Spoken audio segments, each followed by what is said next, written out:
नमस्कार, सप्ततारा न्यूजमध्ये आपले स्वागत आहे. आज सोमवार दिनांक 23 ऑक्टोबर 2023. न्यूज बुलेटिनमध्ये जाणून घेऊया आजच्या ठळक घडामोडी. कोरेगाव मतदारसंघावरील कायम दुष्काळी हा शिक्का पुसण्यासाठी वाटेल ते प्रयत्न करणार आमदार महेश शिंदे. नेर तलाव येथे जलपूजन. पाण्यासाठी प्रचंड संघर्ष करणाऱ्या कोरेगाव विधानसभा मतदारसंघातील जनतेला दिलेला शब्द मी पाळला असून केंद्र व राज्य शासनाच्या पाठबळावर मी खटाव तालुक्यावर असलेला कायम दुष्काळी हा शिक्का पुसण्यासाठी यापुढेही वाटेल ते प्रयत्न करणार आहे, अशी ग्वाही आमदार महेश शिंदे यांनी दिली. स्वर्गीय लक्ष्मणराव इनामदार जेहे कटापूर उपसा सिंचन योजनेतून नेर तलाव येथे पाणी आल्यानंतर सोमवारी हा तलाव पूर्ण क्षमतेने भरला. त्यावेळी परिसरातील नागरिकांसह जलपूजन करताना आमदार महेश शिंदे बोलत होते. पुशेगावच्या श्री सेवागिरी देवस्थान ट्रस्टचे अध्यक्ष रणधीर जाधव, सरपंच अभयराजे घाटगे, हरिसावंत, नवनाथ तात्या फडतरे, अमोल घाटगे, चंद्रकांत गिरी, मिलिंद चव्हाण, राहुल फडतरे, सुरेश चव्हाण, सुसेन जाधव यांच्यासह खटाव तालुक्यातील शेतकरी यावेळी उपस्थित होते. आमदार महेश शिंदे पुढे म्हणाले, जेहे काटापूर योजनेतून नेर तलावापर्यंत पाणी आणून ते खटाव तालुक्यातील उपसा सिंचन योजनेद्वारे गावागावात पोहोचवण्याचा दिलेला शब्द मी पाळला आहे. पंतप्रधान नरेंद्र मोदी, केंद्रीय मंत्री नितीन गडकरी, मुख्यमंत्री एकनाथ शिंदे, उपमुख्यमंत्री देवेंद्र फडणवीस यांनी दिलेले पाठबळ मोठे आहे. यंदा पाऊस कमी झाल्याने पाणी टंचाईसह चारा टंचाई जाणवू लागली आहे. पिण्याच्या पाण्याइतकेच जनावरांच्या चाऱ्याचाही मोठा प्रश्न निर्माण झाला होता. एवढी भयान परिस्थिती समोर दिसत असताना राज्य शासनाकडे जेहे काटापूर उपसा सिंचन योजनेचे पाणी ब्रिटिशकालीन नेर तलावात सोडण्याची मागणी केली होती. त्यास मान्यता मिळाल्यानंतर प्रति तास 100 क्युसेसने पाण्याची आवक सुरू होती. रविवारी हा तलाव पूर्ण क्षमतेने भरला असून खटाव तालुक्याची पुढील 3 महिन्याची चिंता मिटली असल्याचेही आमदार महेश शिंदे यांनी सांगितले.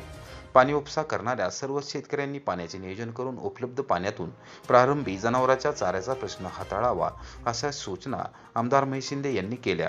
राज्य व केंद्र शासन आपल्या पाठीशी कायम असून त्यांनी दिलेले पाठबळाला कोणत्याही प्रकारे तडा जाऊ न देता प्रत्येकाने आपल्या हक्काच्या पाण्याचा काटकसरीने वापर करावा, असे आवाहनही त्यांनी केले. दरम्यान ऐन दुष्काळजन्य परिस्थितीमध्ये नेर तलाव ओव्हरफ्लो झाल्याने खटाव तालुक्यातील शेतकऱ्यांनी आनंद व्यक्त केला आहे.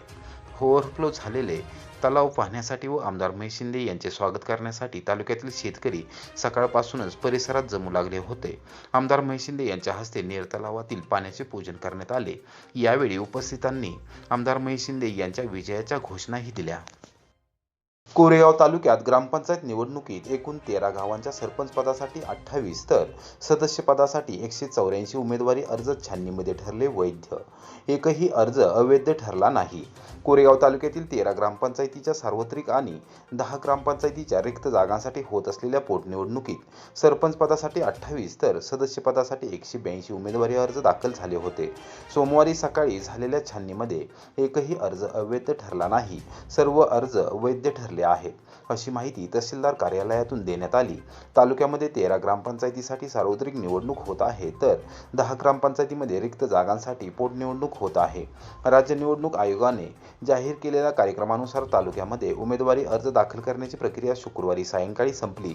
दाखल झालेल्या उमेदवारी अर्जांची सोमवारी दुपारी बैठक तहसीलदार कार्यालय आवारातील बैठक सभागृहामध्ये छाननी प्रक्रिया राबविण्यात आली. प्रत्येक निवडणूक निर्णय अधिकाऱ्यांनी गावनिहाय दाखल झालेल्या उमेदवारी अर्जांची छाननी केली. त्यामध्ये सर्वच्या सर्व अर्ज वैध ठरले असून एकही अर्ज अवैध ठरला नाही. मंगळवार दिनांक 24 ऑक्टोबर रोजी विजयादशमी दसरा याची शासकीय सुट्टी असल्याने उमेदवारी अर्ज मागे घेण्याची प्रक्रिया सुरू राहणार नाही. मात्र बुधवार दिनांक 25 ऑक्टोबर रोजी दुपारी 3 वाजेपर्यंत उमेदवारी अर्ज माघार घेण्याची अंतिम मुदत असून त्यानंतर निवडणूक रिंगणात राहिलेल्या उमेदवारांना चिन्ह वाटप केले जाणार आहे. ज्या ज्या गावामध्ये निवडणूक घेण्याची आवश्यकता भासणार आहे तिथे दिनांक 5 नोव्हेंबर रोजी मतदान प्रक्रिया राबविण्यात येणार आहे. प्रामाणिकपणा आहे कुठे? इथं कोरेगावात आहे. सहाय्यक पोलीस फौजदार प्रकाश यादव यांनी दिवाणी न्यायालयात सापडलेले 4,000 रुपये केले परत. जगातून प्रामाणिकपणाचा अंत झाल्याचं कितीही म्हटलं जात असलं तरी तो असल्याची प्रचिती आपल्याला कधी ना कधी कोणत्या ना कोणत्या स्वरूपात येत असते. अशीच एक घटना कोरेगावच्या दिवाणी न्यायालयात सोमवारी घडली. रहमतपूर पोलीस ठाण्यात सहाय्यक पोलीस फौजदार म्हणून कार्यरत असलेल्या प्रकाश तानाजी यादव यांनी सापडलेली रक्कम सीसीटीव्ही फुटेज तपासून संबंधित व्यक्तीस परत केली। यादव यांच्या प्रामाणिकपणाबद्दल कोरेगाव तालुका वकील संघाचे अध्यक्ष सुहास भंडारे व सदस्यांनी अभिनंदन करून शुभेच्छा दिल्या। कोरेगाव येथील ज्येष्ठ नागरिक व सामाजिक कार्यकर्ते मानसिंग हनुमंतराव बर्गे हे न्यायालयीन कामकाजानिमित्त सोमवारी दिवाणी न्यायालयात गेले होते। त्यांच्या खिशातून 4,000 रुपयांची रोकड नजरचुकीने खाली पडली होती। कामकाजामुळे बर्गे हे न्यायालय आवारातच वेगवेगळ्या ठिकाणी गेले होते। सहाय्यक फौजदार प्रकाश यादव हे पोलीस ठाण्याच्या वतीने न्यायालयीन कामकाज करतात। ते न्यायालयाच्या मुख्य इमारतीमध्ये गेले असता त्यांना रोख रक्कम खाली पडली असल्याचे दिसून आले। त्यांनी तात्काळ ती रक्कम आपल्या ताब्यात घेतली आणि न्यायालयीन कर्मचाऱ्यांच्या ही बाब निदर्शनास आणून दिली। त्यानंतर यादव यांनी सीसीटीव्ही फुटेज तपासल्यानंतर संबंधित रक्कम ही मानसिंग हनुमंतराव बर्गे यांच्या खिशातून पडली असल्याचे निदर्शनास आले। त्यांचा न्यायालय आवारात शोधाशोध घेऊन त्यांना परत बोलावून घेऊन यादव यांनी ही रक्कम परत केली। या कामी कोरेगाव तालुका वकील संघाचे पदाधिकारी व सदस्यांनी देखील यादव यांना संबंधितांचा शोध घेण्यामध्ये मदत केली।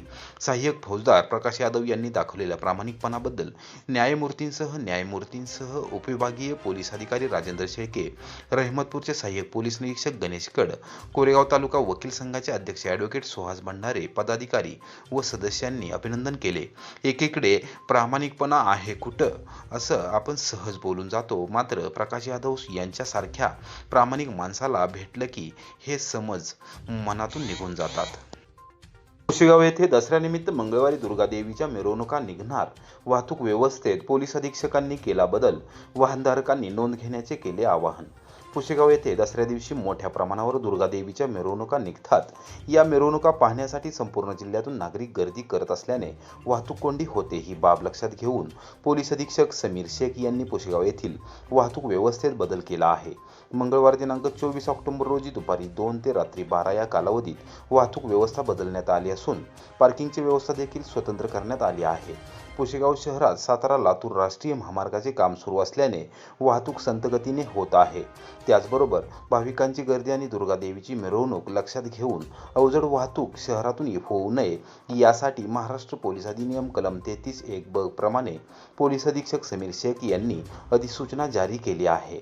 सातारा येथून दहिवडीकडे जाणारी वाहनेही कुशेगाव येथे न जाता नेर, बुध, राजापूर, कोळकजाई मार्गे दहिवडीकडे जातील। त्याचबरोबर दहिवडीकडून सातारा बाजूला येणारी वाहनेही कडगुण, खटाव, खादगुण, जाखणगाव, औंध फाटा, विसापूर मार्गे साताऱ्याकडे जातील।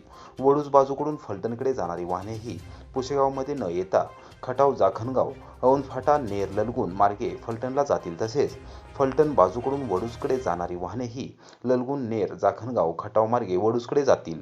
कुशेगाव येथील शिवाजी चौकामध्ये दहिवडी रस्ता, फलटण रस्ता व सातारा रस्ता या बाजूसह चौकापासून 200 मीटर अंतरावर नो पार्किंग झोन तयार करण्यात आला आहे। वाहतूक आणि पार्किंग व्यवस्थेतील बदल लक्षात घेऊन वाहनधारकांनी अधिसूचनेचे पालन करावे, अन्यथा त्यांच्यावर कारवाई केली जाईल असा इशारा कुशेगावचे सहाय्यक पोलीस निरीक्षक आशिष कांबळे यांनी दिला आहे।